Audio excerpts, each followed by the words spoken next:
ವಿದ್ಯಾರ್ಥಿಗಳೇ, ತಮ್ಮದೇ ಆದ ಯೂಟ್ಯೂಬ್ ಚಾನಲ್ KSB ಸ್ಟಡಿ ಸರ್ಕಲ್ಗೆ ಸ್ವಾಗತ. ಈ ಒಂದು ವಿಡಿಯೋದಲ್ಲಿ SSLC ಸಮಾಜ ವಿಜ್ಞಾನ ವಿಷಯಕ್ಕೆ ಸಂಬಂಧಿಸಿದಂತೆ ಮಾದರಿ ಪ್ರಶ್ನೆ ಪತ್ರಿಕೆ 2 ಆಗಿರ್ತದೆ. ಇಲ್ಲಿ ವಿಡಿಯೋವನ್ನು ಪ್ರಾರಂಭ ಮಾಡೋಣ. ಮೊದಲಿಗೆ ಏನಂತಂದ್ರೆ ಬಹು ಆಯ್ಕೆ 8 ಪ್ರಶ್ನೆಗಳು ಇರ್ತಾವೆ. ಅದರಲ್ಲಿ ಮೊದಲೇ ಪ್ರಶ್ನೆ, ಮರಾಠರು ಮತ್ತು ಬ್ರಿಟಿಷರ ನಡುವೆ ವೈರತ್ವ ಮನೆ ಮಾಡಲು ಕಾರಣ ಅಂತಕ್ಕಂಥ ಒಂದು ಪ್ರಶ್ನೆ ಕೇಳಿರ್ತಕ್ಕಂಥದ್ದು. ಇದಕ್ಕೆ ಸರಿಯಾದ ಉತ್ತರ ಏನಂತಂದ್ರೆ, ಎರಡನೇ ಶಾ ಆಲಂನನ್ನು ಮರಾಠರು ದೆಹಲಿ ಸಿಂಹಾಸನದಲ್ಲಿ ಕುರುಳಿಸಿದ್ದು ಅಂತಕ್ಕಂಥ ಅಥವಾ ಕುಂದಿರಿಸಿದ್ದು ಏನಾಗ್ತಿತ್ತಪ್ಪ ಅಂತಂದ್ರೆ ಇದಕ್ಕೆ ಮೇನ್ ಕಾರಣ ಆಗ್ತದೆ ಅಂತಕ್ಕಂಥದ್ದು. ಇನ್ನು ಎರಡನೇ ಪ್ರಶ್ನೆ ಏನಂತಂದ್ರೆ, 42ನೇ ತಿದ್ದುಪಡಿ ಪ್ರಕಾರ ನಮ್ಮ ಸಂವಿಧಾನಕ್ಕೆ ಸೇರಿಸಲಾದ ಪದಗಳೆಂದರೆ. ಇಲ್ಲಿ 2 ಪದಗಳನ್ನು ಸೇರಿಸ್ತಾರೆ.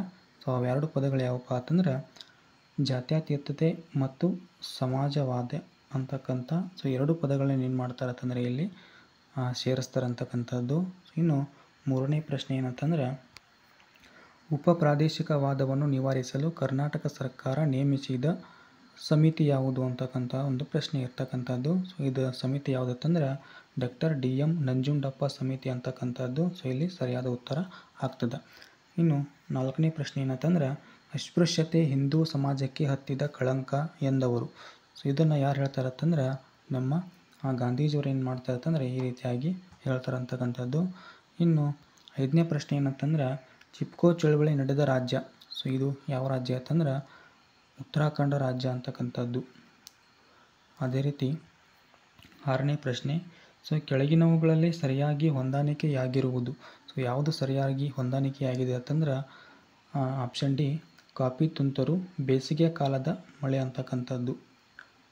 ಇನ್ನು 7ನೇ ಪ್ರಶ್ನೆ, ನೀತಿ ಆಯೋಗವು ಸ್ಥಾಪನೆಯಾದದ್ದು ಅಂತಕ್ಕಂಥ ಒಂದು ಪ್ರಶ್ನೆ ಕೇಳಿರ್ತಕ್ಕಂಥದ್ದು. ಯಾವಾಗ ಸ್ಥಾಪನೆ ಆಯ್ತಪ್ಪ ಅಂತಂದ್ರೆ 2015 ಜನವರಿ 1ನೇ ತಾರೀಕಂದು ಏನಾಯ್ತಪ್ಪ ಅಂತಂದ್ರೆ ನೀತಿ ಆಯೋಗ ಅಂತಕ್ಕಂಥದ್ದು ಸ್ಥಾಪನೆ ಆಯಿತು. ಇನ್ನು ಬಹು ಆಯ್ಕೆಯಲ್ಲಿ 8ನೇ ಪ್ರಶ್ನೆ, 1962ರಲ್ಲಿ ಜಾನ್ ಎಫ್ ಕೆನಡಿ ಅಮೇರಿಕನ್ನರಿಗೆ ನೀಡಿದ ಗ್ರಾಹಕರ ಹಕ್ಕುಗಳು. ಇಲ್ಲಿ ಆ ಕ್ವಶನ್ ಒಂದು ಸ್ವಲ್ಪ ಟ್ವಿಸ್ಟ್ ಇದೆ. ಏನಂತಂದ್ರೆ ಇದಕ್ಕೆ ಆನ್ಸರನ್ನು ನೋಡ್ಬಿಡೋಣ. ಏನಂತಂದ್ರೆ ಸಂರಕ್ಷಣೆ, ಮಾಹಿತಿ, ನಿವೇದನೆ, ಪರಿಹಾರ ಅಂತಕ್ಕಂಥ ಈ 4 ಹಕ್ಕುಗಳನ್ನು ಏನು ಮಾಡ್ತಾರೆ ಅಂತಂದ್ರೆ ಅಮೇರಿಕನ್ನರಿಗೆ ಜಾನ್ ಎಫ್ ಕೆನಡಿ ಅವರು ನೀಡ್ತಾರೆ. ಇನ್ನು ಒಂದು ವಾಕ್ಯದ ಪ್ರಶ್ನೆಗಳು ಅದಾವ. ಏನಂತಂದ್ರೆ ಮೊದಲೇ ಒಂದು ಪ್ರಶ್ನೆ ಏನಂತಂದ್ರೆ, ಬಾಲಕಾರ್ಮಿಕ ಎಂದರೆ ಯಾರು ಅಂತಕ್ಕಂಥ ಪ್ರಶ್ನೆ ಕೇಳಿರ್ತಕ್ಕಂಥದ್ದು. ಬಾಲಕಾರ್ಮಿಕರು ಯಾರಂತಂದರೆ 14 ವರ್ಷಕ್ಕಿಂತ ಕಡಿಮೆ ವಯಸ್ಸಿನ ಮಕ್ಕಳು ಆರ್ಥಿಕ ಸಂಪಾದನೆಯಲ್ಲಿ ಒಂದು ಉದ್ದೇಶದಿಂದ ದುಡಿಮೆ ಮಾಡ್ತಿದ್ರೆ ಅವ್ರನ್ನ ಏನು ಕರಿತೀವಪ್ಪ ಅಂತಂದ್ರೆ ಬಾಲಕಾರ್ಮಿಕರು ಅಂಥೇಳಿ ಇಲ್ಲಿ ಕರಿತೀವಿ. ಅದೇ ರೀತಿ 10ನೇ ಒಂದು ಪ್ರಶ್ನೆ ಏನಂತಂದ್ರೆ, ಮೈಸೂರಿನಲ್ಲಿ ನವರಾತ್ರಿ ಉತ್ಸವವನ್ನು ಪ್ರಾರಂಭ ಮಾಡಿದವರು ಯಾರು ಅಂತಕ್ಕಂಥದ್ದು ಪ್ರಶ್ನೆ ಕೇಳಿದ್ದಾರೆ. ಸರಿಯಾದ ಉತ್ತರ ಏನಂತಂದ್ರೆ ರಾಜ್ ಒಡೆಯವರು ಏನು ಮಾಡ್ತಾರೆ ಅಂತಂದರೆ ಇಲ್ಲಿ ಈ ಒಂದು ಉತ್ಸವವನ್ನು ಪ್ರಾರಂಭ ಮಾಡ್ತಾರೆ. 11ನೇ ಪ್ರಶ್ನೆ ಏನಂತಂದ್ರೆ, ಸರ್ದಾರ್ ವಲ್ಲಭಭಾಯಿ ಪಟೇಲ್ರನ್ನು ಭಾರತದ ಉಕ್ಕಿನ ಮನುಷ್ಯ ಎಂದು ಏಕೆ ಕರೆಯಲಾಗಿದೆ. ಏಕೆ ಕರೀತಾರೆ ಅಂತಂದ್ರೆ ದೇಶೀಯ ಸಂಸ್ಥಾನಗಳ ಒಂದು ವಿಲೀನೀಕರಣದಲ್ಲಿ ಇವರ ಒಂದು ಪಾತ್ರ ಏನಂತಂದ್ರೆ ಬಹಳ ಮಹತ್ವದಾಗಿದೆ. ಅಷ್ಟೇ ಇಲ್ಲದಪ್ಪ ಅಂತಂದ್ರೆ ವಿಲೀನಗೊಳಿಸುವ ಕಾರ್ಯಭಾರವನ್ನು ಯಶಸ್ವಿಯಾಗಿ ಏನು ಮಾಡ್ತಾರೆ ಅಂತಂದರೆ ಇಲ್ಲಿ ನಿರ್ವಹಿಸ್ತಾರೆ. ಇನ್ನು 12ನೇ ಒಂದು ಪ್ರಶ್ನೆ ಏನಂತಂದ್ರೆ, 1948ರ ಡಿಸೆಂಬರ್ 10 ಮಾನವ ಇತಿಹಾಸದಲ್ಲಿ ಅತ್ಯಂತ ಮಹತ್ವದ ದಿನ ಏಕೆ ಅಂತಕ್ಕಂಥ ಒಂದು ಪ್ರಶ್ನೆಯನ್ನು ಕೇಳಿರ್ತಾರೆ. ಏಕೆಂತಂದ್ರೆ ಅಮೇರಿಕಾದ ಅಧ್ಯಕ್ಷರಾಗಿದ್ದ ಜಾನ್ ಎಫ್ ಕೆನಡಿ ಅವರು ನಾಗರಿಕರಿಗೆ ಏನು ಮಾಡ್ತಾರೆ ಅಂತಂದ್ರೆ ಸಂರಕ್ಷತೆ, ಮಾಹಿತಿ, ನಿವೇದನೆ, ಪರಿಹಾರ ಅಂತಕ್ಕಂಥ 4 ಹಕ್ಕುಗಳನ್ನು ಏನು ಮಾಡಿದ್ದಾರೆ ಅಂತಂದರೆ ಇಲ್ಲಿ ಅಂಗೀಕರಿಸಿದ್ದಾರೆ ಅಂತಕ್ಕಂಥದ್ದು. ಅದೇ ರೀತಿ 13ನೇ ಒಂದು ಪ್ರಶ್ನೆ ಏನಂತಂದ್ರೆ, ವಾಣಿಜ್ಯ ಬೇಸಾಯ ಎಂದರೇನು. ವಾಣಿಜ್ಯ ಬೇಸಾಯ ಅಂತಂದ್ರೆ ವ್ಯಾಪಾರದ ಒಂದು ಉದ್ದೇಶದ ಸಲುವಾಗಿ ಕೈಗೊಳ್ಳುವ ಒಂದು ಬೇಸಾಯವನ್ನು ಏನಂತ ಕರಿತೀವಿ ಅಂತಂದ್ರೆ ವಾಣಿಜ್ಯ ಬೇಸಾಯ ಅಂತೇಳಿ ಕರಿತೀವಿ. 14ನೇ ಪ್ರಶ್ನೆ, ಅಬ್ರಕವನ್ನು ಟೆಲಿಫೋನ್ಗಳಲ್ಲಿ ಹೆಚ್ಚಾಗಿ ಬಳಸುತ್ತಾರೆ ಏಕೆ ಅಂತಕ್ಕಂಥ ಪ್ರಶ್ನೆಯನ್ನು ಕೇಳಿದ್ದಾರೆ. ಇದಕ್ಕೆ ಉತ್ತರ ಏನಂತಂದ್ರೆ ಶಾಖ ನಿರೋಧಕ ಮತ್ತು ವಿದ್ಯುತ್ ವಿರೋಧಕ ಒಂದು ವಸ್ತುವಾಗಿರುವುದರಿಂದ ಏನಪ್ಪ ಅಂತಂದ್ರೆ ಟೆಲಿಫೋನ್ಗಳಲ್ಲಿ ಹೆಚ್ಚಾಗಿ ಇಲ್ಲಿ ಬಳಕೆಯನ್ನು ಮಾಡ್ತಾರೆ. ಇನ್ನು ಅದೇ ರೀತಿ 15ನೇ ಪ್ರಶ್ನೆ ಏನಂತಂದ್ರೆ, ಕೇಂದ್ರ ಸರ್ಕಾರದ ಆಯವ್ಯಯವನ್ನು ಲೋಕಸಭೆಯಲ್ಲಿ ಯಾರು ಮಂಡಿಸುತ್ತಾರೆ ಅಂತಕ್ಕಂಥ ಒಂದು ಪ್ರಶ್ನೆ ಕೇಳಿರ್ತಕ್ಕಂಥದ್ದು. ಯಾರು ಮಂಡಿಸ್ತಾರಪ್ಪ ಅಂತಂದ್ರೆ ಕೇಂದ್ರ ಹಣಕಾಸು ಸಚಿವರು ಏನು ಮಾಡ್ತಾರೆ ಅಂತಂದರೆ ಇಲ್ಲಿ ಮಂಡಿಸ್ತಾರೆ. ಇನ್ನು 16ನೇ ಪ್ರಶ್ನೆ, ಸೊ ಭಾರತದಲ್ಲಿ ಬ್ಯಾಂಕುಗಳ ಬ್ಯಾಂಕು ಎಂದು ಯಾವುದನ್ನು ಕರೆಯುತ್ತಾರೆ? ಸೊ ಈಸಿಯಾಗಿರ್ತಕ್ಕಂಥ ಒಂದು ಪ್ರಶ್ನೆ. ಸೊ ಭಾರತೀಯ ರಿಸರ್ವ್ ಬ್ಯಾಂಕ್ RBI ಅಂತೇಳಿ ಕರಿತೀವಿ. ಇನ್ನು 2 ಅಂಕದ ಪ್ರಶ್ನೆಗಳಿದಾವೆ. ಸೊ 17ನೇ ಪ್ರಶ್ನೆ, ಭಾರತಕ್ಕೆ ಹೊಸ ಜಲಮಾರ್ಗ ಕಂಡುಹಿಡಿಯಲು ಕಾರಣವಾದ ಅಂಶಗಳನ್ನು ಚರ್ಚಿಸಿ ಅಂತಕ್ಕಂಥ ಪ್ರಶ್ನೆಯನ್ನು ಕೇಳಿದ್ದಾರೆ. ಸೊ ಇದಕ್ಕೆ ಉತ್ತರವನ್ನು ನೋಡಿ. ಸೊ ಭಾರತದ ಸಾಂಬಾರು ಪದಾರ್ಥಗಳಾದ ಮೆಣಸು, ಜೀರಿಗೆ, ದಾಲ್ಚಿನ್ನಿ, ಶುಂಠಿಗೆ ಸೊ ಯುರೋಪಿನಲ್ಲಿ ಅಂತಂದ್ರೆ ಭಾರಿ ಬೇಡಿಕೆ ಇತ್ತು ಅಂತಕ್ಕಂಥದ್ದು. ಇನ್ನು ಕಾನ್ಸ್ಟಾಂಟಿನೋಪಲ್ ನಗರದ ಒಂದು ಪತನವಾಗೇನಪ್ಪ ಅಂತಂದ್ರೆ ಟರ್ಕರು ಹೆಚ್ಚಿನ ಒಂದು ತೆರಿಗೆಯನ್ನು ಏನು ಮಾಡ್ತಾರೆ ಅಂತಂದ್ರೆ ಇಲ್ಲಿ ವಿಧಿಸ್ತಾರ. ಸೊ ವರ್ತಕರಿಗೆ ಏನಪ್ಪ ಅಂತಂದ್ರೆ ವ್ಯಾಪಾರದಲ್ಲಿ ಲಾಭ ಆಗುವುದಿಲ್ಲ ಅಂತಕ್ಕಂಥದ್ದು. ಇನ್ನು ಸಮುದ್ರಯಾನಕ್ಕೆ ಹೊಸ ವೈಜ್ಞಾನಿಕ ಸಲಕರಣೆಗಳಾಗಿರ್ತಕ್ಕಂಥ ದಿಕ್ಸೂಚಿ ಆಗಿರ್ಬೋದು, ಸಿಡಿಮದ್ದು ಆಗಿರ್ಬೋದು, ಭೂಪಟ, ಆಸ್ಟ್ರೋಲೋಬ್ ಸೊ ನೌಕಾ ಉಪಕರಣಗಳೇನಾಗ್ತಾವೆ ಅಂತಂದ್ರೆ ನಾವಿಕರಿಗೆ ಇಲ್ಲಿ ಸಹಾಯಕ ಆಗ್ತಾವಂತಕ್ಕಂಥದ್ದು. ಇನ್ನು ಅದೇ ರೀತಿ ಇಟಲಿಯ ವರ್ತಕರ ಏಕಸ್ವಾಮ್ಯವನ್ನು ಮುರಿಲೇನಪ್ಪ ಅಂತಂದ್ರೆ ಸ್ಪೇನ್ ಆಗಿರ್ಬೋದು, ಪೋರ್ಚುಗಲ್ ಸೊ ಈ ಒಂದು ರಾಜ್ಯರು ಏನು ಮಾಡ್ತಾರೆ ಅಂತಂದ್ರೆ ಇಲ್ಲಿ ಸಮುದ್ರ ಮಾರ್ಗದ ಒಂದು ಶೋಷಣೆಗಾಗಿ ಏನು ಮಾಡ್ತಾರೆ ಅಂತಂದರೆ ಇಲ್ಲಿ ಪ್ರೋತ್ಸಾಹವನ್ನು ಕೊಡ್ತಾರೆ. ಇನ್ನು 18ನೇ ಒಂದು ಪ್ರಶ್ನೆ, 1858ರ ಬ್ರಿಟನ್ ರಾಣಿಯ ಘೋಷಣೆಯಲ್ಲಿದ್ದ ಅಂಶಗಳು ಯಾವುವು ಅಂತಕ್ಕಂಥ ಒಂದು ಪ್ರಶ್ನೆ. ಸೊ ತುಂಬ ಬಾರಿ ಕೇಳಿದ್ದಾರೆ. ಸೊ ಇಂಪಾರ್ಟೆಂಟ್ ಆಗ್ತದೆ. ಇದಕ್ಕೆ ಆನ್ಸರ್ ಏನಂತಂದ್ರೆ ದೇಸಿ ರಾಜರುಗಳೊಂದಿಗೆ ಮಾಡಿಕೊಂಡಿರ್ತಕ್ಕಂಥ ಒಪ್ಪಂದ ಸೊ ಇಲ್ಲಿ ಅಂಗೀಕಾರ ಆಗ್ತದೆ. ಅದೇ ರೀತಿ ಪ್ರಾದೇಶಿಕ ವಿಸ್ತರಣೆಯನ್ನು ಕೈ ಬಿಡುವುದಾಗಿರ್ಬೋದು, ಸುಭದ್ರ ಸರ್ಕಾರ, ಕಾನೂನಿನ ಮುಂದೆ ಸಮಾನತೆ, ಧಾರ್ಮಿಕ ವಿಷಯಗಳಲ್ಲಿ ಹಸ್ತಕ್ಷೇಪ ಮಾಡುವಂತಿಲ್ಲ ಅಂತಕ್ಕಂಥ ಅಂಶಗಳು ಇಲ್ಲಿ ಕಂಡುಬರ್ತಾವೆ. ಇನ್ನು 19ನೇ ಪ್ರಶ್ನೆ ಏನಂತಂದ್ರೆ ಸಾರ್ವಜನಿಕ ಆಡಳಿತದ ಪ್ರಾಮುಖ್ಯತೆಯನ್ನು ವಿವರಿಸಿ. ಸೊ ನೋಡೋಣ. ಸಾರ್ವಜನಿಕ ಆಡಳಿತ ಏನಪ್ಪ ಅಂತಂದ್ರೆ ಸರ್ಕಾರದ ಆಧಾರ ಸ್ತಂಭ ಇಲ್ಲಿ ಆಗಿರ್ತದೆ ಅಂತಕ್ಕಂಥದ್ದು. ಅದೇ ರೀತಿ ಸಾರ್ವಜನಿಕ ಹಿತಾಸಕ್ತಿಯನ್ನು ಕಾಪಾಡಲು ಸೇವೆಯನ್ನು ಸಲ್ಲಿಸ್ತದೆ. ಇನ್ನು ಕಾನೂನು ಮತ್ತು ನೀತಿಗಳ ಅನುಷ್ಠಾನ ಮಾಡ್ತದೆ. ಅದೇ ರೀತಿ ಸಾಮಾಜಿಕ ಭದ್ರತೆಯನ್ನು ದೃಢಪಡಿಸ್ತದೆ ಅಂತಕ್ಕಂಥದ್ದು. ಆಮೇಲೆ ಶಾಸಕಾಂಗ ಕಾರ್ಯಾಂಗಕ್ಕೂ ಕೂಡ ಏನು ಮಾಡ್ತದೆ ಅಂದ್ರೆ ಸಹಾಯವನ್ನು ಮಾಡ್ತದೆ. ಸೊ ಅದೇ ರೀತಿ ಸಾರ್ವಜನಿಕ ನೀತಿಯ ಒಂದು ಅನುಷ್ಠಾನವನ್ನು ಕೂಡ ಇಲ್ಲಿ ಮಾಡ್ತದೆ. ಸೊ ಇದಿಷ್ಟು ಏನಪ್ಪ ಅಂತಂದ್ರೆ ಸಾರ್ವಜನಿಕ ಆಡಳಿತದ ಪ್ರಾಮುಖ್ಯತೆ ಅಂತೇಳಿ ನಾವು ನೋಡ್ಬೋದು. ಈ ಪ್ರಶ್ನೆಗೆ ಅಥವಾ ಪ್ರಶ್ನೆ ಇತ್ತು ಏನಂತಂದ್ರೆ ಹಿಂದುಳಿದ ರಾಷ್ಟ್ರಗಳ ಆರ್ಥಿಕ ಹಿಂದುಳಿಯುವಿಕೆಗೆ ಕಾರಣಗಳೇನು ಅಂತಕ್ಕಂಥ ಪ್ರಶ್ನೆ. ಸೊ ಏನು ಕಾರಣಗಳದ ಅಂತೇಳಿ ನೋಡಿ. ಸೊ ಬಡತನ, ನಿರುದ್ಯೋಗ ಆಗಿರ್ಬೋದು, ನೈಸರ್ಗಿಕ ಸಂಪನ್ಮೂಲಗಳ ಬಳಕೆಯಲ್ಲಿ ಅಸಮರ್ಪಕತೆ ಆಗಿರ್ಬೋದು, ಆಮೇಲೆ ಶಿಕ್ಷಣದ ಒಂದು ಗುಣಮಟ್ಟ ಏನಪ್ಪ ಅಂತಂದ್ರೆ ಕಳಪೆ ಇರ್ತದೆ, ಆಮೇಲೆ ಅನಾರೋಗ್ಯ ಹಾಗೂ ಅಪೌಷ್ಟಿಕತೆ ಆಗಿರ್ಬೋದು, ಆಮೇಲೆ ತಂತ್ರಜ್ಞಾನದ ಒಂದು ಕೊರತೆ, ಮೂಲಭೂತ ಸೌಕರ್ಯಗಳ ಕೊರತೆ. ಸೊ ಇವೇನಪ್ಪ ಅಂತಂದ್ರೆ ಆರ್ಥಿಕವಾಗಿ ಹಿಂದುಳಿಯಕ್ಕೆ ಸೊ ಮೇನ್ ಕಾರಣ ಆಗಿರ್ತವೆ. ಇನ್ನು 20ನೇ ಒಂದು ಪ್ರಶ್ನೆ ಏನಂತಂದ್ರೆ ಅಸ್ಪೃಶ್ಯತೆಯು ಒಂದು ಸಾಮಾಜಿಕ ಪಿಡುಗು. ಸೊ ಹೇಗೆ ಅಂತಕ್ಕಂಥ ಪ್ರಶ್ನೆ ಇರ್ತಕ್ಕಂಥದ್ದು. ಸೊ ಹೇಗೆ ಅಂತಂದ್ರೆ ಜಾತಿ ಪದ್ಧತಿಗಳಲ್ಲಿ ಈ ಒಂದು ಅಸ್ಪೃಶ್ಯತೆ ಅಂತಕ್ಕಂಥದ್ದು ಗುರುತಿಸಬಹುದು. ಅದೇ ರೀತಿ ಕೆಲವು ಮೇಲ್ಜಾತಿಗಳು ಎನಿಸಿಕೊಂಡ್ರೆ ಕೆಲವು ಕೆಳಜಾತಿಗಳು ಎನಿಸಿಕೊಂಡವ. ಇನ್ನು ಅಮನುಷ್ಯವಾಗಿರ್ತಕ್ಕಂಥ ಒಂದು ಆಚರಣೆ ಇದು ಆಗಿರ್ತದೆ. ಸಾಮಾಜಿಕ, ಸಾಂಸ್ಕೃತಿಕ, ಧಾರ್ಮಿಕ, ಶೈಕ್ಷಣಿಕ ಹಾಗೂ ರಾಜಕೀಯ ಅನುಕೂಲ ಏನಪ್ಪ ಅಂತಂದ್ರೆ ಇಲ್ಲಿ ಇರುವುದಿಲ್ಲ. ಸೊ ಇದು ಆಯಿತು. ಇನ್ನು ಈ ಪ್ರಶ್ನೆಗೆ ಅಥವಾ ಪ್ರಶ್ನೆ ಇತ್ತು ಏನಂತಂದ್ರೆ ಬಾಲ್ಯ ವಿವಾಹ ಒಂದು ಅನಿಷ್ಟ ಪದ್ಧತಿ ಹೇಗೆ ಅಂತಕ್ಕಂಥದ್ದು. ಸೊ ಉತ್ತರವನ್ನು ನೋಡಿ. ಸೊ ಏನಂತಂದ್ರೆ ಮಕ್ಕಳ ಒಂದು ಸರ್ವತೋಮುಖ ಬೆಳವಣಿಗೆ ಏನಾಗ್ತದಪ್ಪ ಅಂತಂದ್ರೆ ಇಲ್ಲಿ ಕುಂಠಿತವಾಗ್ತದೆ. ಅದೇ ರೀತಿ ಅವರು ಪ್ರಶ್ನಿಸ್ತಕ್ಕಂಥ ಒಂದು ಸ್ವಾತಂತ್ರ್ಯವನ್ನು ಏನು ಮಾಡ್ತಾರೆ ಅಂತಂದ್ರೆ ಇಲ್ಲಿ ಕಳೆದುಕೊಳ್ತಾರೆ. ಅದೇ ರೀತಿ ಸೊ ಮಕ್ಕಳ ಮೇಲೆ ಅತಿಯಾದ ದೌರ್ಜನ್ಯ ಕಂಡು ಬರ್ತದೆ. ನಿರ್ಲಕ್ಷ್ಯ ಆಗಿರ್ಬೋದು, ಹಿಂಸೆ, ಶೋಷಣೆ, ಲೈಂಗಿಕ ದೌರ್ಜನ್ಯ ಸೊ ಇವೆಲ್ಲ ಏನಾಗ್ತವಪ್ಪ ಅಂತಂದ್ರೆ ಹೆಚ್ಚಾಗ್ತವೆ. ಇನ್ನು ಮಕ್ಕಳ ಹಕ್ಕುಗಳ ಒಂದು ಉಲ್ಲಂಘನೆಯಾಗಿ ಬಾಲ್ಯತನ ಏನಾಗ್ತದಪ್ಪ ಅಂತಂದ್ರೆ ಅವ್ರದ್ದು ಕಸಿದುಕೊಂಡಂಗೆ ಆಗ್ತದೆ. ಇನ್ನು ಮನೋರಂಜನೆಯಿಂದ ಆಗಿರ್ಬೋದು ಸೊ ಇದನ್ನೆಲ್ಲದಿಂದ ಏನಪ್ಪ ಅಂತಂದ್ರೆ ವಂಚಿತರಾಗ್ತಾರೆ. ಇನ್ನು 4ನೇ ಒಂದು ಅಂಶ ಏನಂತಂದ್ರೆ ಬಾಲ್ಯ ವಿವಾಹವು ಸೊ ಮಕ್ಕಳನ್ನು ಅಪೌಷ್ಟಿಕತೆ, ರಕ್ತಹೀನತೆ, ಅನಾರೋಗ್ಯ, ಗರ್ಭಪಾತ, ಶಿಶು ಮರಣ ಸೊ ತಾಯಂದಿರ ಮರಣಕ್ಕೂ ಕೂಡ ಏನಾಗ್ತದಪ್ಪ ಅಂತಂದ್ರೆ ಇಲ್ಲಿ ಮೇನ್ ಕಾರಣ ಆಗ್ತದೆ. ಅದೇ ರೀತಿ ಹೆಣ್ಣು ಮಕ್ಕಳು ಚಿಕ್ಕ ವಯಸ್ಸಿನಲ್ಲಿ ಏನಪ್ಪ ಅಂತಂದ್ರೆ ವಿಧೇಯ ಆಗ್ತಕ್ಕಂಥ ಸಂಭವನೀಯತೆ ಜಾಸ್ತಿ ಇರ್ತದೆ. ಇನ್ನು 21ನೇ ಪ್ರಶ್ನೆ ಏನಂತಂದ್ರೆ ಮಳೆ ಕೊಯ್ಲು ಅಥವಾ ಮಳೆ ನೀರಿನ ಸಂಗ್ರಹಣೆ ಇಂದು ಕಡ್ಡಾಯವಾಗಿದೆ ಏಕೆ ಅಂತಕ್ಕಂಥ ಪ್ರಶ್ನೆ ಇರ್ತಕ್ಕಂಥದ್ದು. ಸೊ ಏಕೆ ತಂದಾಗ ಅಪಾರ ಪ್ರಮಾಣದಲ್ಲಿ ಜಲ ಇದೆ ಅಂತಕ್ಕಂಥದ್ದು, ನೀರಿನ ಹಂಚಿಕೆಯಲ್ಲಿ ತಾರತಮ್ಯ ಇದೆ.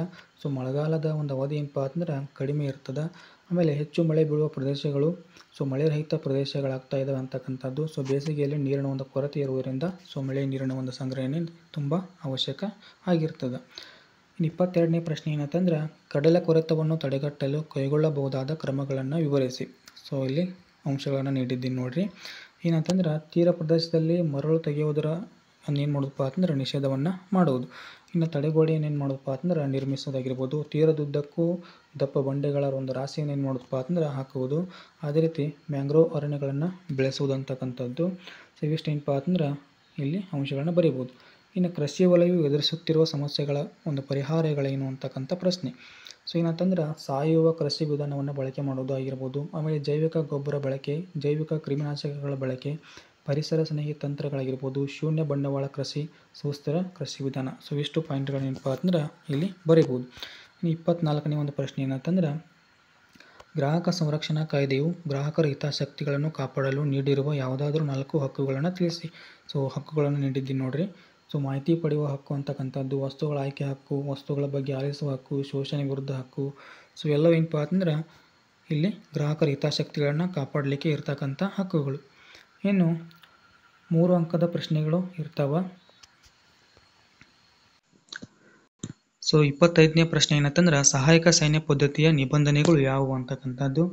ಸೊ ನೋಡಿ, ಆ ಭಾರತೀಯ ರಾಜನು ಬ್ರಿಟಿಷ್ ಸೈನ್ಯ ಒಂದು ತುಕಡಿಯನ್ನು ಇರಿಸಿಕೊಳ್ಬೇಕು. ಅದೇ ರೀತಿ ವೇತನ ಮತ್ತು ನಿರ್ವಹಣೆ ವೆಚ್ಚವನ್ನು ಭರಿಸಬೇಕು. ರೆಸಿಡೆಂಟರ ನೇಮಕ ಆಗಿರ್ಬೋದು, ಅನುಮತಿ ಇಲ್ಲದೆ ಯುರೋಪಿಯನ್ನರ ನೇಮಕ ಮಾಡಿಕೊಳ್ಳುವಂತಿಲ್ಲ. ಆಮೇಲೆ ಯುದ್ಧ ಅಥವಾ ಸಂಧಾನಕ್ಕೆ ಏನಪ್ಪ ಅಂತಾರೆ ಗವರ್ನರ್ ಜನರಲ್ನ ಒಂದು ಅನುಮತಿ ಅಥವಾ ಸಮ್ಮತಿ ಬೇಕಾಗಿರ್ತಕ್ಕಂಥದ್ದು. ಸೊ ಅದೇ ರೀತಿ ಕಂಪನಿಯು ರಾಜ್ಯಕ್ಕೆ ಆಂತರಿಕ ಮತ್ತು ಬಾಹ್ಯ ರಕ್ಷಣೆಯನ್ನು ನೀಡ್ತಾ ಇತ್ತು. ಇನ್ನು ಈ ಪ್ರಶ್ನೆಗೆ ಅಥವಾ ಪ್ರಶ್ನೆ ಇತ್ತು ಏನಂತಂದ್ರೆ ಬ್ರಿಟಿಷರ ಕಂದಾಯ ಪದ್ಧತಿಯು ಭಾರತೀಯ ರೈತರ ಮೇಲೆ ಹೇಗೆ ದುಷ್ಪರಿಣಾಮ ಬೀರಿತು. ಸೊ ಇದಕ್ಕೆ ಹಲವಾರು ಅಂಶಗಳನ್ನು ನೀಡಿದ್ದೀನಿ ನೋಡ್ರಿ.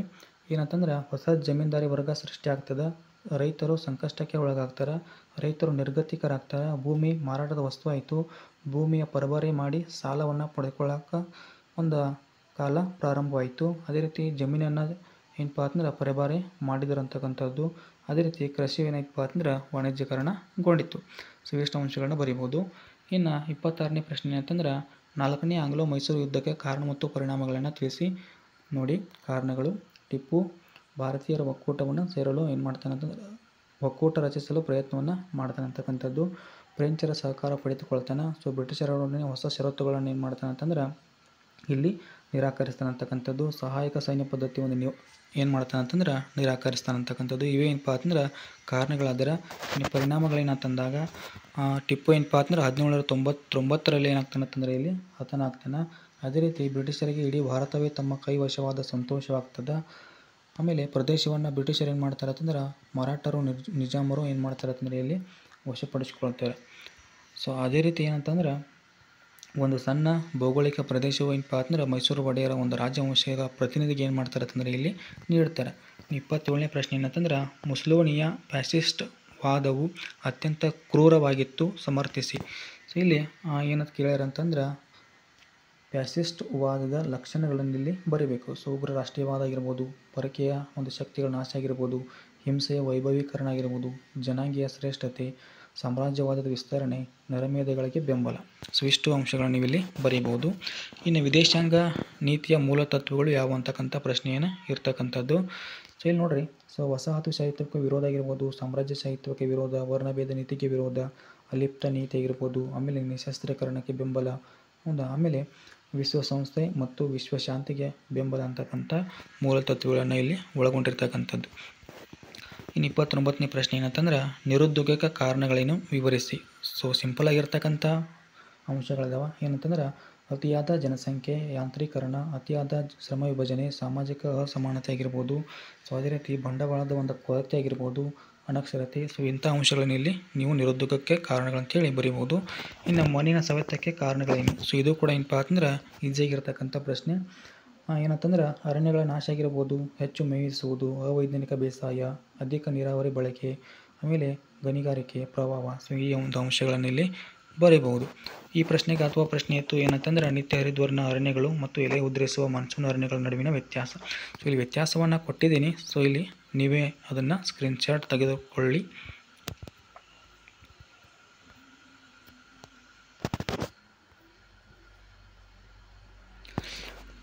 ಇನ್ನು 31ನೇ ಪ್ರಶ್ನೆ ಏನಂತಂದ್ರೆ ಭಾರತದ ಪೂರ್ವ ಮತ್ತು ಪಶ್ಚಿಮ ಕರಾವಳಿಯ ಬಂದರುಗಳನ್ನು ಪಟ್ಟಿ ಮಾಡಿ ಅಂತಕ್ಕಂಥ ಒಂದು ಪ್ರಶ್ನೆ ಇರ್ತಕ್ಕಂಥದ್ದು. ಏನಂತಂದ್ರೆ ಸೊ ಮೊದಲಿಗೆ ಪಶ್ಚಿಮ ಕರಾವಳಿಯ ಬಂದರುಗಳು ಯಾವುವು ಅಂತಕ್ಕಂಥದ್ದನ್ನು ನೋಡಿಕೊಳ್ಳೋಣ. ಸೊ ಇಲ್ಲಿ ಕಾಂಡ್ಲಾ ಅಂತಕ್ಕಂಥದ್ದು, ಮುಂಬೈ ಆಗಿರ್ಬೋದು, ನವಸೇವಾ ಆಗಿರ್ಬೋದು, ಆಮೇಲೆ ನವಮಂಗಳೂರು, ಬರ್ಮಗೋವಾ. ಇನ್ನು ಪೂರ್ವ ಕರಾವಳಿ ನೋಡಿದಾಗ ಏನಂತಂದ್ರೆ ತೂತುಕುಡಿ ಆಗಿರ್ಬೋದು, ಚೆನ್ನೈ ಆಗಿರ್ಬೋದು, ವಿಶಾಖಪಟ್ಟಣ, ಕಲ್ಕತ್ತಾ, ಹಾಲ್ದಿಯಾ ಅಂತಕ್ಕಂಥ ಇಲ್ಲಿ ಬಂದರುಗಳನ್ನು ನೋಡ್ಬೋದು. ಇನ್ನು 32ನೇ ಪ್ರಶ್ನೆ ಏನಂತಂದ್ರೆ ದೇಶದ ಆರ್ಥಿಕ ಅಭಿವೃದ್ಧಿಯಲ್ಲಿ ಗ್ರಾಮೀಣಾಭಿವೃದ್ಧಿಯ ಪಾತ್ರ. ಸೊ ಎಲ್ಲ ಪಾಯಿಂಟ್ಸ್ಗಳನ್ನು ಹೇಳಕ್ಕೆ ಹೋಗಂಗಿಲ್ಲ. ಸೊ ಯಾಕಂತಂದ್ರೆ ವಿಡಿಯೋ ಲೆಂದಿ ಆಗ್ತದೆ. ಸೊ ಮೇನ್ ಆಗಿರ್ತಕ್ಕಂಥ ಅಂಶಗಳನ್ನ ಹೇಳಿರ್ತೇನೆ. ಏನಂತಂದ್ರೆ ಇಲ್ಲಿ ಮೊದಲೇ ಒಂದು ಅಂಶ ಏನಂತಂದ್ರೆ ಇದಕ್ಕೆ ಏನಂತಂದ್ರೆ ಉತ್ತರವನ್ನು ನೋಡೋಣ. ಗ್ರಾಮೀಣ ಜನರಿಗೆ ಏನಪ್ಪ ಅಂದ್ರೆ ಶಿಕ್ಷಣ ಮತ್ತು ತರಬೇತಿ, ಆರೋಗ್ಯ ಸೌಲಭ್ಯವನ್ನು ಒದಗಿಸುವುದು, ಆಮೇಲೆ ಕೃಷಿಯನ್ನು ಒಂದು ಲಾಭದಾಯಕ ಉದ್ಯೋಗವನ್ನಾಗಿ ಮಾಡುವುದು, ಸೊ ವಲಸೆ ಹೋಗುವುದನ್ನು ತಪ್ಪಿಸುವುದು, ಆಮೇಲೆ ವಿದ್ಯುತ್, ನೀರಾವರಿ, ಸಾರಿಗೆ ಸಂಪರ್ಕ, ಮಾರುಕಟ್ಟೆ, ಸೊ ಇಂಥ ಒಂದು ಅಗತ್ಯ ಸೌಕರ್ಯಗಳನ್ನು ಏನು ಮಾಡೋದು ಅಂದ್ರೆ ನೀಡುವುದಾಗಿರ್ಬೋದು. ಅದೇ ರೀತಿ ಸಣ್ಣ ಹಾಗೂ ಗುಡಿ ಕೈಗಾರಿಕೆಗಳ ಒಂದು ಅಭಿವೃದ್ಧಿ ಆಗಿರ್ಬೋದು. ಸೊ ಅಭಿವೃದ್ಧಿಯ ಪ್ರಕ್ರಿಯೆಯಲ್ಲಿ ಹಳ್ಳಿಗರು ಕೂಡ ಏನಪ್ಪ ಅಂದ್ರೆ ಇರಬೇಕಂತ ಹೇಳಿ ಇಲ್ಲಿ ಇದನ್ನು ನೋಡ್ತೀವಿ. ಈ ಪ್ರಶ್ನೆಗೆ ಅಥವಾ ಪ್ರಶ್ನೆ ಇತ್ತು ಏನಂತಂದ್ರೆ ಸಾರ್ವಜನಿಕ ಹಣಕಾಸಿನ ಮಹತ್ವವನ್ನು ಸಂಕ್ಷಿಪ್ತವಾಗಿ ವಿವರಿಸಿ. ಇಲ್ಲಿ ನೋಡೋಣ. ಏನಂತಂದ್ರೆ ಸಾರ್ವಜನಿಕ ಹಣಕಾಸನ್ನು ಇಲ್ಲಿ ನಿರ್ವಹಿಸ್ತದ ಮೊದಲೇ ಅಂಶ. ಅದೇ ರೀತಿ ದೇಶದ ಅಭಿವೃದ್ಧಿಯನ್ನು ದೃಷ್ಟಿಯಲ್ಲಿಟ್ಟುಕೊಂಡು ನಿರ್ವಹಿಸಲ್ಪಡ್ತದೆ. ಆಮೇಲೆ ಆದಾಯ ಏನಪ್ಪ ಅಂದ್ರೆ ಪ್ರಜೆಗಳಲ್ಲಿ ಸಮನಾಗಿ ಹಂಚಿಕೆ ಆಗುವಂತೆ ನೋಡ್ಕೊಳ್ತದೆ. ಅದೇ ರೀತಿ ಪ್ರಜೆಗಳ ಕಲ್ಯಾಣ ಹೆಚ್ಚಳವಾಗಿ ದೇಶದ ಆರ್ಥಿಕ ಅಭಿವೃದ್ಧಿ ಸಾಧ್ಯ. ಆಮೇಲೆ ಸರ್ಕಾರವು ತನ್ನ ಕೋಶೀಯ ನೀತಿಯ ಮೂಲಕ ಸಾರ್ವಜನಿಕ ವೆಚ್ಚ ಒಂದು ಹೆಚ್ಚಳವನ್ನು ಮಾಡ್ತದೆ. ಅದೇ ರೀತಿ ಏನಂತಂದ್ರೆ ಬಂಡವಾಳ ಹೂಡಿಕೆಯು ಹೆಚ್ಚುವಂತೆ ಮಾಡುತ್ತದೆ ಅಂತಕ್ಕಂಥದ್ದು. ಆಮೇಲೆ ಅರ್ಥವ್ಯವಸ್ಥೆ ಎಲ್ಲ ಕ್ಷೇತ್ರಗಳು ಸಮತೋಲನವಾಗಿ ಅಭಿವೃದ್ಧಿ ಆಗುವಂತೆ ನೋಡ್ಕೊಳ್ತದೆ. ಸೊ ಟೋಟಲಾಗಿ ಏನಂತಂದ್ರೆ ಆರ್ಥಿಕ ಸ್ಥಿರತೆಯನ್ನು ಇಲ್ಲಿ ಕಾಪಾಡುತ್ತದೆ. ಸೊ ಇದಿಷ್ಟು ಏನಪ್ಪ ಅಂದ್ರೆ ಬರಿಬೋದು. ಇನ್ನು 33ನೇ ಪ್ರಶ್ನೆ ಏನಂತಂದ್ರೆ ಬ್ಯಾಂಕುಗಳು ಸಲ್ಲಿಸುವ ಸೇವೆಗಳು ಯಾವುವು. ಸೊ ಈಸಿಯಾಗಿರ್ತಕ್ಕಂಥ ಪ್ರಶ್ನೆ. ಜಮಾ ಕಾರ್ಡು, ಖಾಸಗಿ ಸಾಲಗಳು, ಮನೆ ಕಟ್ಟಲು, ವಾಹನ ಖರೀದಿಸಲು ಸಾಲ ನೀಡ್ತವೆ. ಅದೇ ರೀತಿ ಪರಸ್ಪರ ನಿಧಿಗಳನ್ನು ನಿರ್ವಹಿಸ್ತವೆ. ವ್ಯಾಪಾರಕ್ಕೆ ಬೇಕಾಗಿರ್ತಕ್ಕಂಥ ಸಾಲ ಇರ್ಬೋದು, ಡೆಬಿಟ್ ಕಾರ್ಡ್, ಆಮೇಲೆ ಭದ್ರತಾ ಕಪಾಟು. ಸೊ ಈ ಒಂದು ಅಂಶಗಳನ್ನು ಇಲ್ಲಿ ಬರಿಬೋದು. ಇನ್ನು ಈ ಪ್ರಶ್ನೆಗೆ ಅಥವಾ ಪ್ರಶ್ನೆ ಇತ್ತು ಏನಂತಂದ್ರೆ ಉದ್ಯಮಶೀಲತೆಯ ಗುಣಲಕ್ಷಣಗಳನ್ನು ಪಟ್ಟಿ ಮಾಡಿ. ಸೊ ಇಂಪಾರ್ಟೆಂಟ್ ಆಗಿರ್ತಕ್ಕಂಥ ಒಂದು ಪ್ರಶ್ನೆ. ಸೃಜನಾತ್ಮಕ ಅಂತಕ್ಕಂಥದ್ದು ಹೊಸ ಪದ್ಧತಿಯನ್ನು ರೂಢಿಗೆ ತರುವುದು, ಕ್ರಿಯಾತ್ಮಕ, ನಾಯಕತ್ವ, ಗುಂಪು ಕಟ್ಟುವುದು, ಪ್ರಚೋದನೆಯ ಸಾಧನೆ, ಸಮಸ್ಯೆ ಪರಿಹಾರ. ಸೊ ಇಂಥ ಅನೇಕ ಅಂಶಗಳಲ್ಲಿ ನೀವು ಬರೀಬಹುದು. ಸೊ ಸಾಕಷ್ಟು ಕೊಟ್ಟಿದ್ದೀನಿ, ನೀವೇ ನೋಟ್ ಮಾಡಿಕೊಳ್ಳಿ. ಇನ್ನು 4 ಅಂಕದ ಪ್ರಶ್ನೆಗಳು ಅದಾವ. ಏನಂತಂದ್ರೆ 34ನೇ ಪ್ರಶ್ನೆ. ಭಾರತೀಯ ಸಮಾಜ ಸುಧಾರಣೆಗೆ ದಯಾನಂದ ಸರಸ್ವತಿಯವರು ಹೇಗೆ ಪ್ರಯತ್ನಿಸಿದರು. ಸೊ ಮೇನ್ ಆಗಿರ್ತಕ್ಕಂಥ ಅಂಶಗಳನ್ನು ಹೇಳಿರ್ತೇನೆ. ಸೊ ನೀವು ಉಳಿದಿದ್ದು ಏನು ಮಾಡಿರತ್ತಂದ್ರೆ ನೋಟ್ ಮಾಡಿಕೊಳ್ಳಿ. ಸೊ ವೇದಗಳ ಸತ್ಯ ಮತ್ತು ಜ್ಞಾನದ ಮೂಲ ಅಂತ ಹೇಳಿ ಮಾಡ್ತಾರತ್ತಂದ್ರೆ ಹೇಳ್ತಾರೆ. ವೇದಗಳಿಗೆ ಹಿಂದಿರುಗಿ ಅಂತ ಹೇಳ್ತಾರೆ. ಅದೇ ರೀತಿ ವಿಗ್ರಹಾರಾಧನೆ, ಜಾತಿ ಪದ್ಧತಿ ಏನು ಮಾಡ್ತಾರತ್ತಂದ್ರೆ ಇಲ್ಲಿ ಖಂಡಿಸ್ತಾರೆ ಅಂತಕ್ಕಂಥದ್ದು. ವಿವಾಹವನ್ನು ಏನು ಮಾಡ್ತಾರತ್ತಂದ್ರೆ ಪ್ರೋತ್ಸಾಹಿಸ್ತಾರೆ. ಸೊ ಸ್ವದೇಶಿ ವಸ್ತುಗಳ ಬಳಕೆಗೆ ಏನು ಮಾಡ್ತಾರತ್ತಂದ್ರೆ ಕರೆ ನೀಡ್ತಾರೆ. ಆಮೇಲೆ ಸತ್ಯಾರ್ಥ ಪ್ರಕಾಶ ಅಂತಕ್ಕಂಥದ್ದನ್ನು ಬರೀತಾರೆ. ಶುದ್ಧಿ ಚಳವಳಿ ಏನು ಮಾಡ್ತಾರತ್ತಂದ್ರೆ ಇಲ್ಲಿ ಪ್ರಾರಂಭ ಮಾಡ್ತಾರೆ. ಸೊ ಅನೇಕ ಅಂಶಗಳನ್ನು ಕೊಟ್ಟಿದ್ದೀನಿ. ಸೊ ನೋಟ್ ಮಾಡ್ಕೊಳ್ಳಿ. ಇನ್ನು 1857 ದಂಗೆ ವಿಫಲತೆಗೆ ಕಾರಣಗಳನ್ನು ಪಟ್ಟಿ ಮಾಡಿ. ಸೊ ಇದು ಕೂಡ ಏನಂತಂದ್ರೆ ವಾರ್ಷಿಕ ಪರೀಕ್ಷೆಯಲ್ಲಿ ಕೇಳಿರ್ತಕ್ಕಂಥದ್ದು. ನೋಡೋಣ. ಸೊ ಭಾರತವನ್ನು ಇದು ವ್ಯಾಪಿಸಿರಲ್ಲ. ಆಮೇಲೆ ಸ್ವಹಿತಾಸಕ್ತಿ ಹಾಗೂ ಹಕ್ಕು ಅಂತಕ್ಕಂಥದ್ದು ಅದಕ್ಕಾಗಿ ನಡೆದಿರ್ತಕ್ಕಂಥದ್ದು. ಆಮೇಲೆ ಯೋಜಿತವಾಗಿ ಆಗಿರಲಿಲ್ಲ. ಆಮೇಲೆ ಸೈನಿಕರಲ್ಲಿ ಒಗ್ಗಟ್ಟು ಇರಲಿಲ್ಲ ಅಂತಕ್ಕಂಥದ್ದು. ಸೂಕ್ತವಾಗಿರ್ತಕ್ಕಂಥ ಮಾರ್ಗದರ್ಶನ ಇರಲಿಲ್ಲ. ಸಂಘಟನೆಯ ಕೊರತೆ ಇತ್ತು. ಆಮೇಲೆ ಸೂಕ್ತ ಸೇನಾ ನಾಯಕತ್ವದ ಕೊರತೆ ಇತ್ತು. ಶಿಸ್ತಿನ ಒಂದು ಕೊರತೆ ಇತ್ತು. ಸೊ ಅನೇಕ ಒಂದು ಕಾರಣಗಳೇನಪ್ಪ ಅಂತಂದ್ರೆ ಇಲ್ಲಿ ನೋಡಬಹುದು. ಸೊ ಈ ಒಂದು ಪ್ರಶ್ನೆಗೆ ಅಥವಾ ಪ್ರಶ್ನೆ ಇತ್ತು ಸ್ವತಂತ್ರ ಹೋರಾಟದಲ್ಲಿ ಸುಭಾಷ್ ಚಂದ್ರ ಬೋಸ್ರವರ ಸಾಧನೆಗಳನ್ನು ವಿವರಿಸಿ. ಸೊ ಏನಂತಂದ್ರೆ ನೇತಾಜಿ ಅಂತೇಳಿ ಪ್ರಸಿದ್ಧರಾಗಿರ್ತಾರೆ. ಆಮೇಲೆ ಕಾಂಗ್ರೆಸ್ ಸಮಾಜವಾದಿ ಪಕ್ಷವನ್ನು ಸ್ಥಾಪನೆ ಮಾಡ್ತಾರೆ. ಅದೇ ರೀತಿ ಹರಿಪುರ ಅಧಿವೇಶನದ ಅಧ್ಯಕ್ಷರಾಗ್ತಾರೆ. ಭಾರತೀಯ ರಾಷ್ಟ್ರೀಯ ಸೇನೆಯನ್ನು ಸ್ಥಾಪನೆ ಮಾಡ್ತಾರೆ. ಸೊ ಹಿಟ್ಲರ್ನ ಸಹಾಯವನ್ನು ಪಡ್ಕೊಳ್ತಾರೆ. ಆಮೇಲೆ ನೆಕ್ಸ್ಟ್ ಏನಂತಂದ್ರೆ ಆಜಾದ್ ಹಿಂದ್ ರೇಡಿಯೋ ಮೂಲಕ ಸೊ ತಮ್ಮ ಒಂದು ಕ್ರಾಂತಿಕಾರಿ ಭಾಷಣವನ್ನು ನೀಡ್ತಾರೆ. ದೆಹಲಿ ಚಳುವಳಿಗೆ ಕರೆಯನ್ನು ನೀಡ್ತಾರೆ. ಸೊ ನನಗೆ ರಕ್ತ ಕೊಡಿ, ನಾನು ನಿಮಗೆ ಸ್ವಾತಂತ್ರ್ಯವನ್ನು ನೀಡಲು ಪ್ರಮಾಣಿಸುತ್ತೇನೆ. ಆಮೇಲೆ ಫಾರ್ವರ್ಡ್ ಬ್ಲಾಕ್ ಅಂತಕ್ಕಂಥ ಪಕ್ಷವನ್ನು ಕಟ್ತಾರೆ. ಸೊ ಹೀಗೆ ಅನೇಕ ಒಂದು ಸಾಧನೆಗಳನ್ನು ಏನು ಮಾಡ್ತಾರಂತಂದರೆ ಇಲ್ಲಿ ಸುಭಾಷ್ ಚಂದ್ರ ಬೋಸ್ರವರು ಮಾಡ್ತಾರೆ. ಇನ್ನು 36ನೇ ಪ್ರಶ್ನೆ ಏನಂತಂದ್ರೆ ಸಾಮಾನ್ಯ ಸಭೆ ರಚನೆ ಮತ್ತು ಅಧಿಕಾರ ಕಾರ್ಯಗಳನ್ನು ವಿವರಿಸಿ. ಸೊ ನೋಡಿ, ಎಲ್ಲ ಸದಸ್ಯ ರಾಷ್ಟ್ರಗಳನ್ನು ಪ್ರತಿನಿಧಿಗಳನ್ನು ಒಳಗೊಂಡಿರ್ತಕ್ಕಂಥದ್ದು. ಅದೇ ರೀತಿ ಪ್ರತಿಯೊಂದು ಸದಸ್ಯ ರಾಷ್ಟ್ರವು 5 ಸದಸ್ಯರನ್ನು ಮಾತ್ರ ಇಲ್ಲಿ ಕಳಿಸಬೇಕು. ಇನ್ನು ಒಂದು ಸದಸ್ಯ ರಾಷ್ಟ್ರಕ್ಕೆ ಏನಂತಂದ್ರೆ ಒಂದೇ ಮೊತ್ತವನ್ನು ಚಲಾವಣೆ ಮಾಡ್ತಕ್ಕಂಥ ಹಕ್ಕು ಇರ್ತದೆ. ಅದೇ ರೀತಿ 1 ವರ್ಷದ ಅವಧಿಗೆ ಅವರ ಅಧ್ಯಕ್ಷರನ್ನು ಇಲ್ಲಿ ಆಯ್ಕೆ ಮಾಡ್ತಾರೆ. ಅದೇ ರೀತಿ ಏನಂತಂದ್ರೆ ಅಧಿವೇಶನದ ಸಾಮಾನ್ಯವಾಗಿ ಏನಾಗ್ತೈತಪ್ಪ ಅಂದ್ರೆ ಸೆಪ್ಟೆಂಬರ್ನಿಂದ ಡಿಸೆಂಬರ್ವರೆಗೆ ನಡೀತದೆ. ನಿರ್ಧಾರಗಳಿಗೆ ಏನಪ್ಪ ಅಂತಂದ್ರೆ 3/2 ಹಾಜರಾದ ಸದಸ್ಯರ ಒಂದು ಅನುಮೋದನೆ ಇಲ್ಲಿ ಬೇಕಾಗ್ತದೆ. ಸೊ ವಾರ್ಷಿಕ ಆಯವ್ಯಯ ಪಟ್ಟಿಗೆ ಒಪ್ಪಿಗೆಯನ್ನು ಕೊಡ್ತಕ್ಕಂಥ ಕಾರ್ಯನಿರ್ವಹಿಸ್ತದೆ. ಸೊ ವಿಶೇಷ ಅಧಿವೇಶನ ಆಗಿರ್ಬೋದು. ಅದೇ ರೀತಿ ಏನಂತಂದ್ರೆ ಜಾಗತಿಕ ಸಂಸತ್ತು, ವಿಶ್ವದ ಎಲ್ಲ ಪ್ರಮುಖ ವಿದ್ಯಮಾನಗಳ ಚರ್ಚೆ ಏನಾಗ್ತೈತೆ ಅಂದರೆ ಇಲ್ಲಿ ಆಗ್ತದೆ. ಇನ್ನು 37ನೇ ಪ್ರಶ್ನೆ ಏನಂತಂದ್ರೆ ಕೈಗಾರಿಕಾ ಸ್ಥಾನೀಕರಣದ ಮೇಲೆ ಪ್ರಭಾವ ಬೀರ್ತಕ್ಕಂಥ ಅಂಶ. ಸೊ ಇದೇನಂತಂದ್ರೆ ವೆರಿ ಇಂಪಾರ್ಟೆಂಟ್ ಆಗಿರ್ತಕ್ಕಂಥ ಒಂದು ಪ್ರಶ್ನೆ. ಸೊ ಇಲ್ಲಿ ನೋಡೋಣ, ಆ ಕಚ್ಚಾ ವಸ್ತುಗಳ ಒಂದು ಏನಂತಂದ್ರೆ ಸರಬರಾಜಾಗಿರ್ಬೋದು, ಶಕ್ತಿ ಸಂಪನ್ಮೂಲಗಳ ಪೂರೈಕೆ, ಮಾರುಕಟ್ಟೆ ಸೌಲಭ್ಯ, ಸರ್ಕಾರದ ನೀತಿ ನಿಯಮಗಳು, ಕಾರ್ಮಿಕರ ಪೂರೈಕೆ. ಸೊ ಅದಾದ ನಂತರ ಬಂದರುಗಳ ಒಂದು ಸೌಲಭ್ಯ ಆಗಿರ್ಬೋದು, ಕಡಿಮೆ ದರದಲ್ಲಿನ ಭೂಮಿ ದೊರೆಯುವಿಕೆ, ತಾಂತ್ರಿಕತೆ, ಸಂಚಾರ ಸೌಲಭ್ಯ, ಸೂಕ್ತವಾದ ವಾಯುಗುಣ. ಸೊ ಇಷ್ಟು ಅಂಶಗಳಲ್ಲಿ ನೀವು ಬರೀಬೋದು. ಇನ್ನು ಕೊನೆಯ ಪ್ರಶ್ನೆ ಏನಂತಂದ್ರೆ 38ನೇ ಪ್ರಶ್ನೆ. ಸೊ ಭಾರತ ನಕ್ಷೆಯನ್ನು ಕೊಟ್ಟಿರ್ತಾರೆ. ಸೊ ನೀವು ಅದರಲ್ಲಿ ಗುರುತು ಮಾತ್ರ ಏನು ಮಾಡಬೇಕಪ್ಪ ಅಂದ್ರೆ ಮಾಡಬೇಕು. ಸೊ ಮೊದಲಾಗಿ ಏನಂತಂದ್ರೆ ಬಾಕ್ರಾನಂಗಲ್ ಭಾರತದ ಚಗದ ಬಂದರು ಇದೆ, ಆಮೇಲೆ ಕರ್ಕಾಟಕ ಸಂಕ್ರಾಂತಿ ವೃತ್ತ ಇದೆ, ಚೆನ್ನೈ ಇದೆ, ದಾವಣಗೆರೆ ಇದೆ, ನಾಗಾರ್ಜುನ ಸಾಗರ್ ಇದೆ. ಸೊ ಇಲ್ಲಿ ಮ್ಯಾಪ್ನಲ್ಲಿ ನೀಡಿರ್ತೀನಿ, ಸೊ ನೋಡಿ. ಆಮೇಲೆ ಕೊನೆಯದಾಗಿ ಏನಂತಂದ್ರೆ ಅಮೃತ್ಸರ್ ಕೂಡ ಇದೆ. ಸೊ ಅಮೃತ್ಸರ ನೋಡೋಣ. ಸೊ ಇಲ್ಲಿ ಅಮೃತ್ಸರ ಇರ್ತಕ್ಕಂಥದ್ದು. ಸೊ ಬಾಕ್ರಾನಂಗಲು, ಆಮೇಲೆ ಕರ್ಕಾಟಕ ಸಂಕ್ರಾಂತಿ ವೃತ್ತ. ಸೊ ಇದು ಇಂಪಾರ್ಟೆಂಟ್ ಆಗಿರತಕ್ಕಂಥ ಒಂದು ಪ್ಲೇಸು ಅಥವಾ ಗುರುತು. ಇನ್ನು ಅದೇ ರೀತಿ ಭಾರತದ ಚಹದ ಬಂದರು. ಸೊ ಕೋಲ್ಕತ್ತಾ ಇಲ್ಲಿ ನೋಡ್ಬೋದು. ಅದೇ ರೀತಿ ಏನಂತಂದರೆ ನಾಗಾರ್ಜುನ ಸಾಗರ ಇರ್ತಕ್ಕಂಥದ್ದು. ಸೊ ದಾವಣಗೆರೆ ಇರ್ತಕ್ಕಂಥದ್ದು, ಚೆನ್ನೈ. ಸೊ ಇಷ್ಟು ಏನಪ್ಪ ಅಂತಂದ್ರೆ ನಿಮಗೆ ಕೊಟ್ಟಿರ್ತಕ್ಕಂಥ ಪಾಯಿಂಟ್ಸ್ಗಳು. ಇನ್ನು ಕೊನೆಯದಾಗಿ ಏನಂತಂದ್ರೆ ನೀವಿನ್ನೂ ನಮ್ಮ ಚಾನಲ್ನ ಸಬ್ಸ್ಕ್ರೈಬ್ ಮಾಡಿಲ್ಲ ಅಂತಂದರೆ ಸೊ ದಯವಿಟ್ಟು ಸಬ್ಸ್ಕ್ರೈಬ್ ಮಾಡಿಕೊಳ್ಳಿ. ಸಿಗೋಣ ಸೊ ಮುಂದಿನ ವಿಡಿಯೋದಲ್ಲಿ.